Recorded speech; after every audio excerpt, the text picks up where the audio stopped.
उधर फैडरल सरकार वालों फर्स्ट नेशन चिल्ड्रन ते उन्हां दे परिवारां नूं मुआवजा देण लई $40 बिलियन जारी करन दा फैसला कीता गया है। First Nation Child and Family Caring Society दी कार्यकारी निर्देशक सिंडी ब्लैंकस्टॉक ने सरकार दे इस फैसले उत्ते अपनी प्रतिक्रिया दी है। So what does it look like if you're one of those kids that aren't worth the money? Well, not only are your families not going to get the help they need to recover from the trauma of residential schools, you're also going to get less money in education. You're going to get less money in early childhood programs, in fun things like culture and in education and recreation. And you also got less money in health. And sadly, many Canadians judged you as if you were getting more.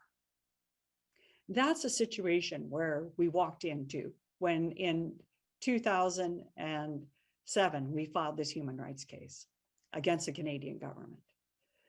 We, the parties, the Assembly of First Nations, the Chiefs of Ontario, Anishinaabe Nation, Amnesty International, and the Canadian Human Rights Commission, we were just fellow travelers who are trying to break this pattern of these courageous and dignified children and families screaming into silence into the public narrative.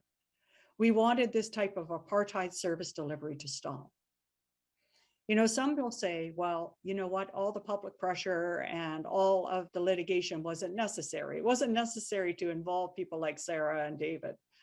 And that $40 billion is a lot of money. Well, $40 billion is a lot of money. And I would say that it was necessary, first of all, for us to litigate, to change Canada's pattern of giving First Nations children less.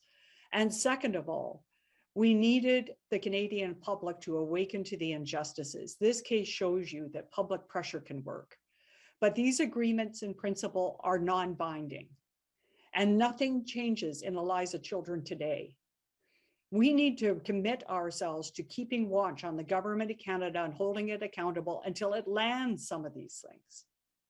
So what did life look like before we brought this case?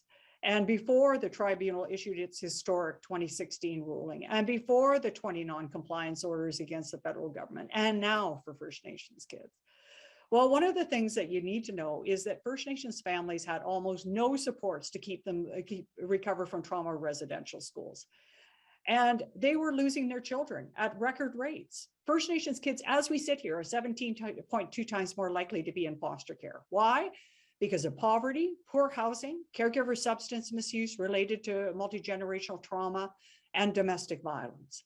If we were able to deal with those kinds of inequalities, we would actually have a far greater chance of being able to address the hardships and keep families together.